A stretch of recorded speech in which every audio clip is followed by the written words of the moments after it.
Bonjour mesdames et messieurs et bienvenue à Perspective. Débutons tout d'abord par des nouvelles en provenance du Vatican. Hier, le pape François a reçu le président de la Pologne, Andrzej Duda, en audience. Lors de cette rencontre cordiale ont été soulignées les contributions positives de l'Église catholique à la société polonaise, ainsi que la visite du Saint-Père l'année prochaine à Cracovie à l'occasion des Journées mondiales de la jeunesse 2016.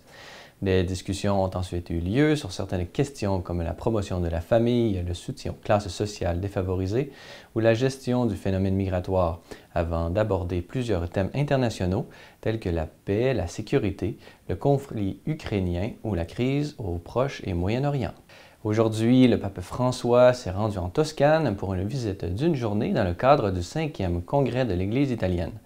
Dans un premier temps, il s'est rendu à la cathédrale Saint-Étienne de Prato, où il a pu vénérer la sainte relique de la ceinture de la Vierge Marie.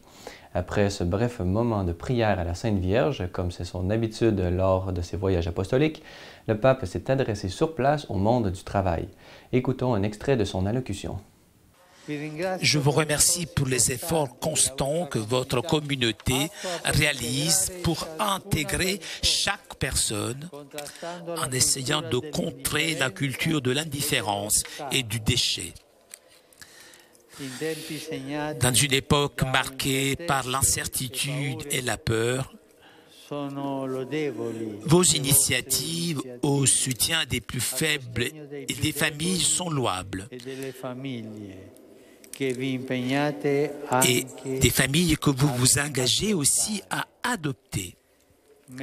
Alors que vous œuvrez dans la recherche des meilleures possibilités concrètes d'inclusion, ne vous découragez pas face aux difficultés.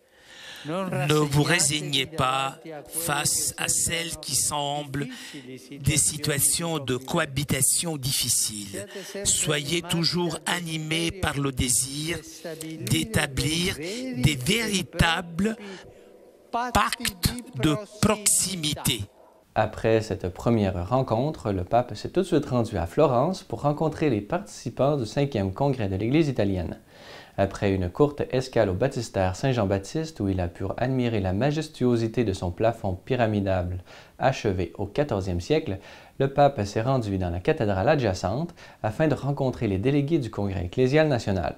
Après l'écoute de témoignages de vie chrétienne d'hommes et de femmes participant à ce congrès, le pape a prononcé un discours où il a exposé sa vision de l'humanisme chrétien. Écoutons un extrait. Une église qui présente ces trois traits, humilité, désintérêt, béatitude, est une église capable de reconnaître l'action du Seigneur dans le monde, dans la culture et dans la vie quotidienne des gens. Je l'ai répété à maintes reprises et je le répète encore aujourd'hui.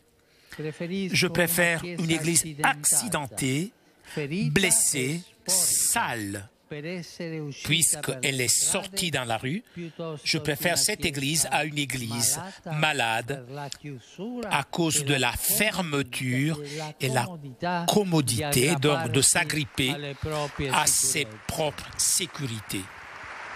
Après l'Angélus et le salut aux malades dans la basilique de l'Annonciation, le pape François a pris son repas avec les pauvres au centre d'accueil catholique. C'est à 15h15 qu'il s'est rendu au stade communal pour célébrer la messe de la mémoire de Saint Léon le Grand, provenant lui-même de la Toscane. C'est donc devant des milliers de personnes que le pape a prononcé son homélie, dans laquelle il a souligné la proximité de l'Église envers toutes les personnes. Pour le pape, il n'existe pas de véritable sagesse, sinon dans un lien réel avec le Christ et au service de l'Église. Faisant référence à l'humanisme dont la religion florentine fut à la fois le berceau et le témoin, le pape a exhorté les fidèles à ne jamais perdre le visage de la charité pour enfin ajouter que celle-ci doit être le moteur d'un nouvel humanisme. Notez que c'est à 18h que le pape François a pu regagner le Vatican par hélicoptère. Voilà, c'est tout pour aujourd'hui. Si vous avez des questions ou commentaires, vous pouvez m'écrire à l'adresse qui apparaît à l'écran. Merci d'avoir été des nôtres. À la prochaine.